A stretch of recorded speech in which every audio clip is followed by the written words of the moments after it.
Hello, everyone. You're listening to Tech Transformed. I'm your host, Paulina, and in today's episode, I speak to Sam Page about the importance of creating meaningful digital interactions, the challenges posed by biases in AI, and the need for transparency and education in navigating these technologies.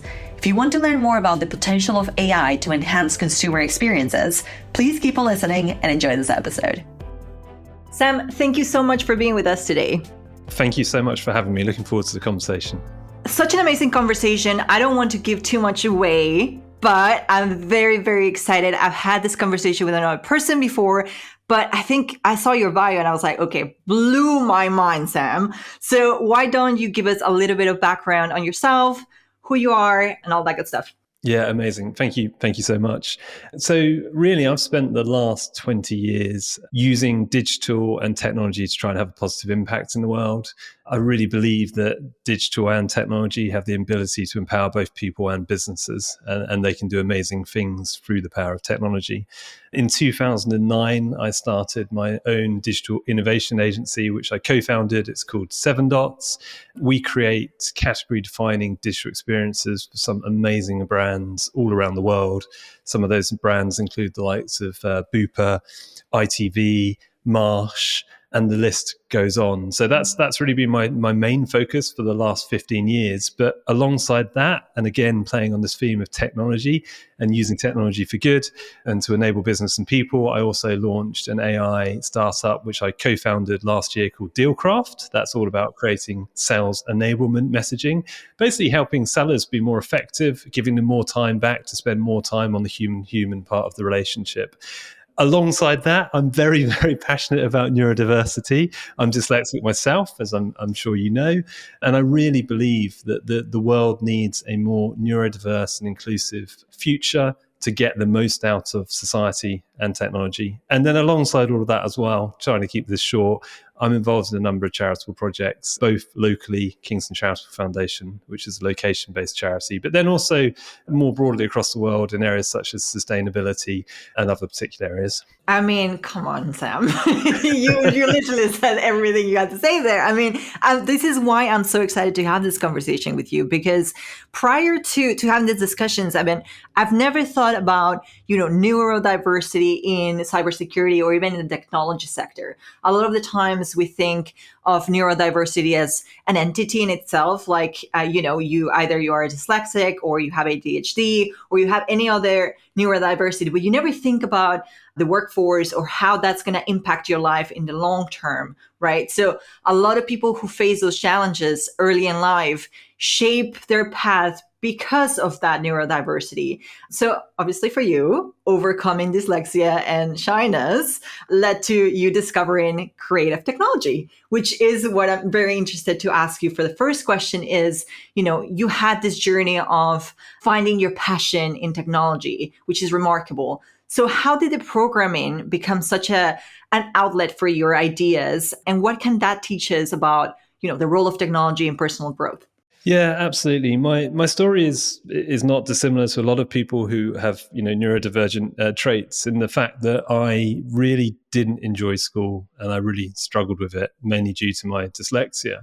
I always had this mind that was full of ideas, things I wanted to do, things I wanted to make the most of. But the traditional education system, certainly in the UK where I grew up, is very much based around the ability to take those thoughts and use words to express them, but also to remember what you've read and then use words to express it. Yeah. Now, my dyslexic brain doesn't work very well in that way. So at school, I didn't come across as fitting in. I didn't come across as very smart, but I really lent into the fact that, through having an amazing supporting family, that I had, capabilities and I had ability. I just needed to find how to express it. So fast forward a bit, one day my dad brought home a computer from work. And it was just that light bulb moment for me where I started to use it and it started to make so much sense. And what I found over a course and a period of time is I could write code in a way I could never write, stories or words. And the reason for that is code's logical. What you write, you get the same output every time. Whereas in the English language, certainly when you write something, it can have 12 different meanings, which is just incredibly complicated for a dyslexic to navigate. So suddenly I had this mechanism to bring all these ideas and dreams to life. And it was through the power of technology. And, ever since that day, I've been such a believer in the power of it. One of the first things I did was create a global website called Being Dyslexic. It was a community. It was built for other dyslexics who were struggling, and the ability to share. And you have to remember, rewind 20 plus years, and dyslexia wasn't as well known as it is now. So this was a place for people to come together to form a community and to learn about this condition. And really importantly, how they could use it as a strength. Because for me, I was starting to see why it was a strength rather than a negative. That website went on to become the Dyslexia Shop, which is now a business run by my family, and I'm still very involved in. So I think, dyslexia, technology, and that ability to overcome it through technology, and then using that technology to help people is really the background for everything I've done. I was also really shy as a child, and whether that was because of the dyslexia or not, who knows? Yeah. But what I hope, I hope that shyness gives me a humility and understanding of the challenges other people face and how they can feel very quiet and alone in the world, and technology can enable them to overcome that. And you're an absolute pioneer in this. Like you said, Sam, like back in the day, we never thought about neurodiversity as a concept. It was never out there as a whole concept of saying, hey, people are struggling with certain things, and the workplace might not be, even the school, university, or even primary school, it's not easy when it comes to that. And back in the day, no one understood it or really tried to understand it as they do now. So I see where you're coming from in terms of like we come a long way, but there's organizations like yours that open that door for people that have those kind of issues to not feel so alone in the world. And even if they shy or not, depending on their neurodivergence, that is regardless of. I think the good thing about the tech industry is like it's so open, and there's so many avenues to it. Either if you're good at code or if you're good at writing, anything can happen in the tech industry. And like you said, you've opened this AI kind of company. The digital experience is changing. There's a lot of businesses that are moving towards, what's the newest doll out there. AI is one of the biggest hypes this year. A lot of people are moving towards that. But that's changing how a lot of consumers interact with brands through online platforms. So based on your experience, and like you said, you're working in a variety of things here, what do you think makes a digital experience meaningful to users? And why is this becoming so central on how we connect, how business connect with people specifically? Yeah, it's a great question. And I just want to touch on something you said in the previous point there around neurodiversity and people leaning into neurodiversity and brands, welcoming that in the tech space, because it's self-fulfilling in the fact that I think the future of the world and what we need. And when you think about what technology is going to be able to do in the future, is we need people who think and act differently and can think in different ways to allow technology to do some of the more mundane stuff. And I think it's just so lovely that part of that story is that these tech startups are embracing people who are perhaps autistic or have ADHD and can be hyper focused and help them create these products that are going to help create a better future. I just want to touch on that point because I think it's such a lovely opportunity that the world has. But then, building on that to answer your actual question. So I think brands are increasingly defined by their digital experience. Consumers, people, even in business to business, are looking to engage with brands that have an incredible digital experience. It's the expected now. It's the norm. They recognize the importance that can have in the overarching experience. They also recognize if it's missing, they're probably going to have a detrimental experience with that brand. It's going to be a bit more frictionful. There's going to be moments that aren't as efficient as possible. So more and more, it's becoming incredibly important.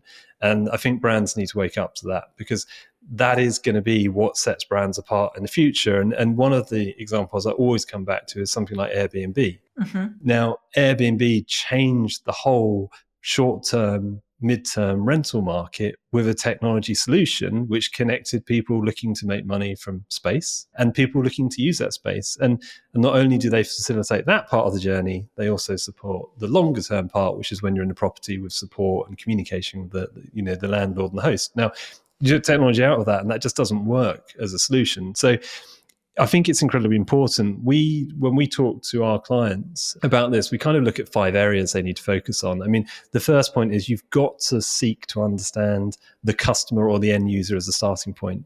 It's always about looking to deliver impact, and from that, income will follow is the basic approach. And we use a lot of stuff from both behavioral side and data side to help brands do that.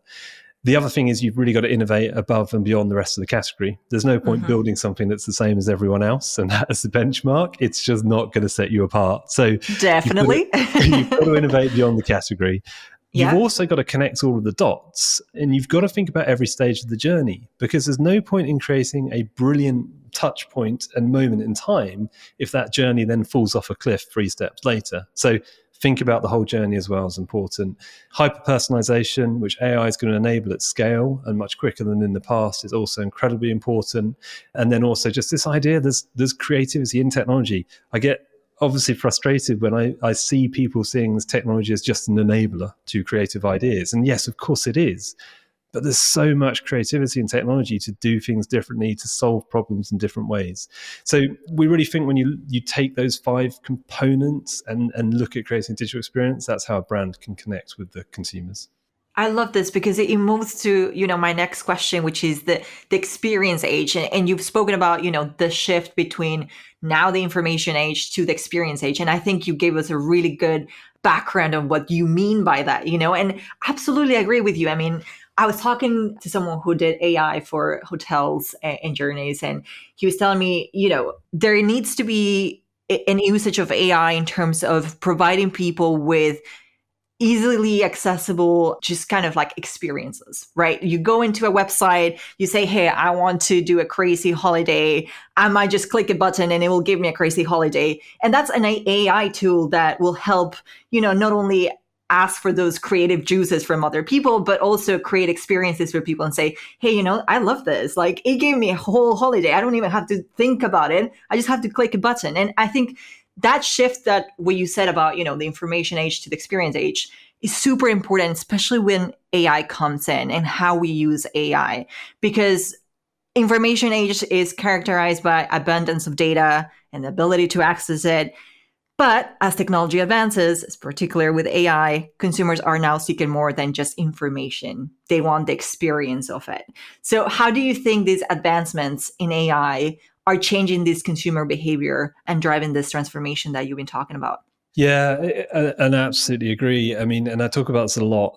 For me, the information age is the ability to distribute lots of information to lots of people.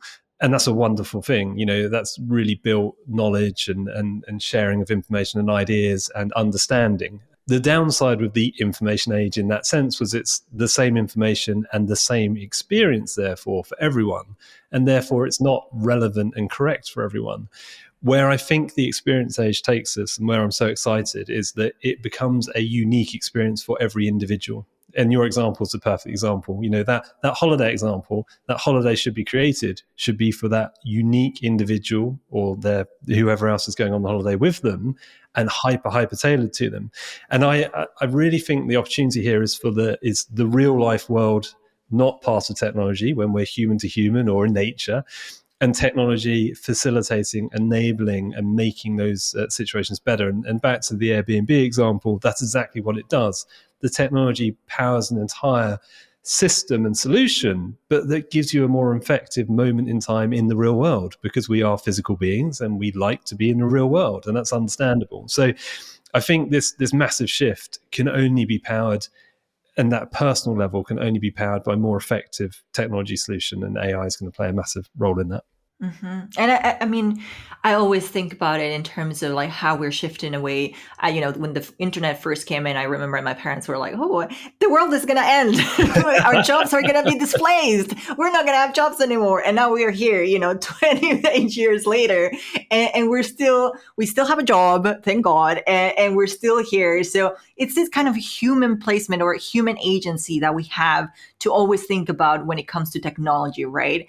But as AI becomes more integrated into everyday life, I mean, ChatGPT, hello everyone, as anyone has been using it every day.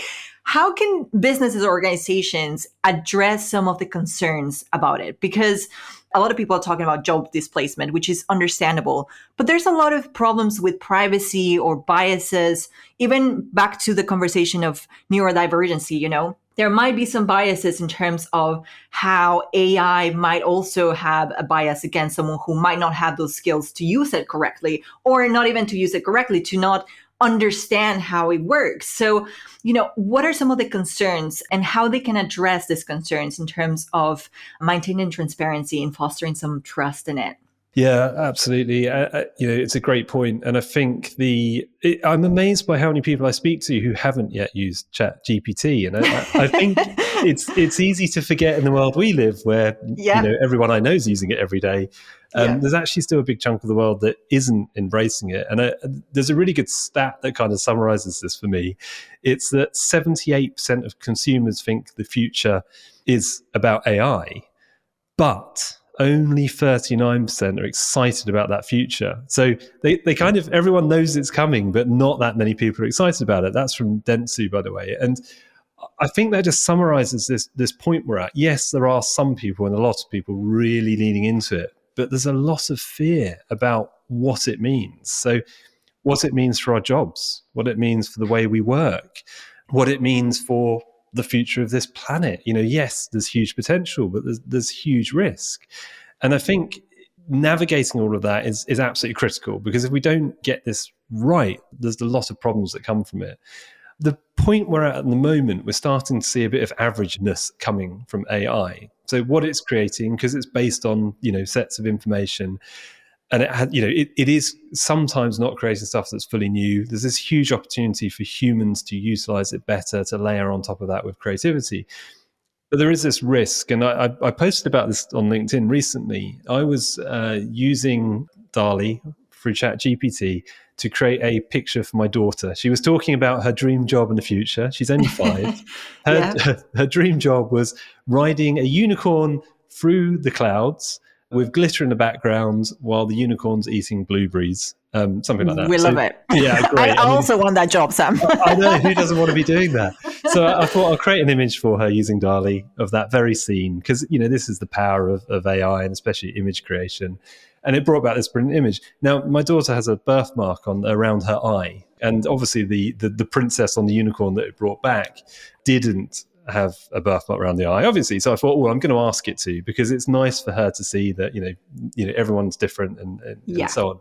Yeah. And it couldn't do it, because there isn't enough data in there for it to understand what a birthmark looks like on a face. All it could do was put an eye patch on the princess. Okay. And it's really interesting. You start to realize, well, there's a sudden limitation where there's a bias in the data against a very small minority group, admittedly, that is replicated across other minority groups and so on. And the fact that it's working on the mass of data, not just indexing where it needs to. So I think we've got to be really careful, because otherwise it will end up creating a narrative that's based on the past, not a narrative which should be based on the future. And I think that's a huge challenge. There needs to be regulation and probably a global approach to this. But at the same time, I do also buy into, we need to allow innovation to happen and things to move forward. So people need to be aware of this, I think, and also companies and governments, need to be thinking about this and trying to work out how we navigate it correctly. I love this example, Sam. I think, I remember when we used to talk about biometrics and how biometrics was a huge issue of, discrimination, and how law enforcement was using biometrics in the good way. However, there's still biases in terms of, race and color of the skin and all these things. And we still have issues like that. So when you told me this story, I mean, I never thought about it. I never thought about it because, it's not on our daily life, like you said. However, if we're going to create new technology, if we're going to have this innovation, there needs to be a data set that tells us, hey, we don't live in the 80s anymore. Let's update this and let's integrate everything that now everyone's talking about it, so that we don't only have one single narrative. And it's always the talk I have when it comes to AI about the narrative creation or the AI persona per se. These AI machines, ChatGPT, they have personas. They are based on data sets, but what kind of data sets? We always have to think, how are they trained? Who is training them? And what kind of diversity are these people bringing to the table? And clearly, not enough diversity that you couldn't have a princess with a little birthmark on her I know. face.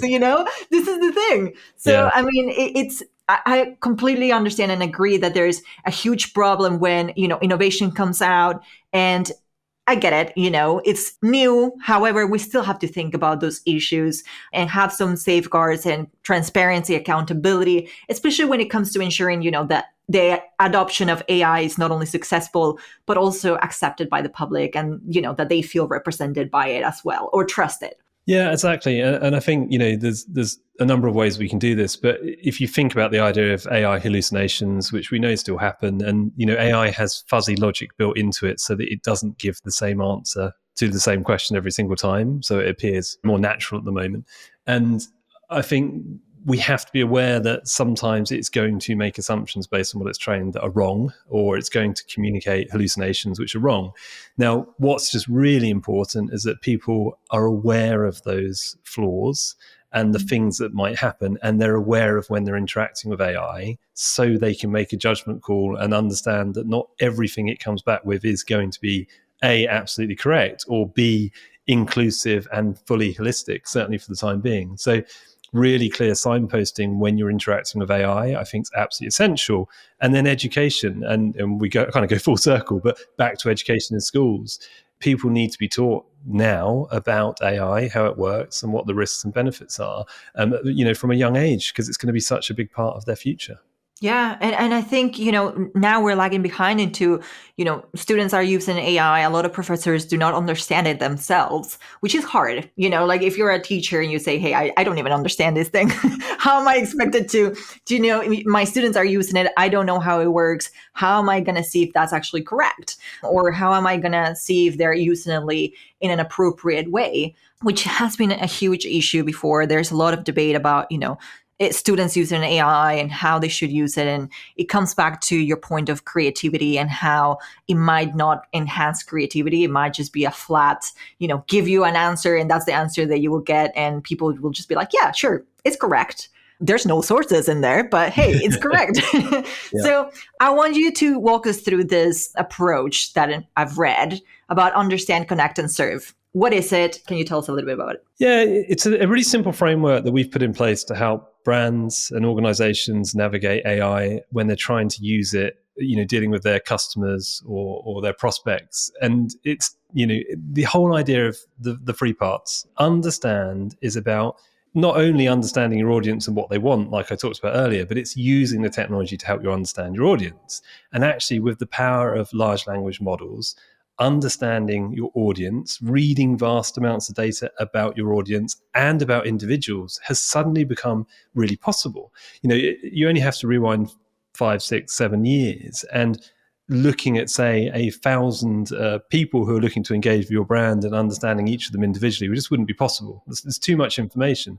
Large language models allow us to segment, understand individuals, and really look at what they want. So the first point is understanding, and you can use technology to help you do that at scale, which is amazing. The next point in the framework is connect. You're looking at how you can use this technology to connect deeply with your audiences, how you can resonate with them, how you can use emotional resonance to resonate with them on a one-to-one level. And then last but not least is serve. How can the technology actually help you serve that customer or that person and have a positive impact, not a negative impact? And when you put those three bits together, you're suddenly creating a really powerful ecosystem, which has been powered by the technology, but we think also helps you mitigate the idea the technology isn't having a positive impact, because you've understood the person, you've connected with them, and then you've looked to serve them and enhance what you're doing with them. And there's some really nice examples, I think, where brands have got this right and have done it well. I'm going to pick one of the random ones, which is using the Spotify DJ as an example. Now, what Spotify have done, and so many people who I talk to say, God, I love the DJ. It's not perfect, but I love it. And I know it's it's an AI powered system, but I love it. Is it understands you as a person, what you're listening to, what you're interested in, where you index highly on music, where you don't. it then connects with you in a way that feels quite human, but it also talks to you in a really kind of reasonable way. It says, well, I'm pulling back stuff from 2000 and what you were listening to then. You feel emotionally connected to it, and then it serves you. It surfaces music that you actually want to listen to. It helps you discover new music, and it saves you loads of time, of trying to do all of that yourself. To me, it's a really good example of how AI can be used, and a brand can really use it to connect with their customers. And this mindset, it kind of fosters this cycle of continuous improvement for a business. I mean, it allows, not only cultivating that stronger and more authentic connection to the consumer, but also go beyond simple interaction. And that's kind of the innovation we want, Not only, there's a lot of people who say like, I want an AI machine to wash my dishes. Okay, yes, yes, that's what we want. We want something that feels more human. We want that AI kind of tackles some of the issues that we have in terms of, hey, there's a Spotify DJ, giving me music that I love.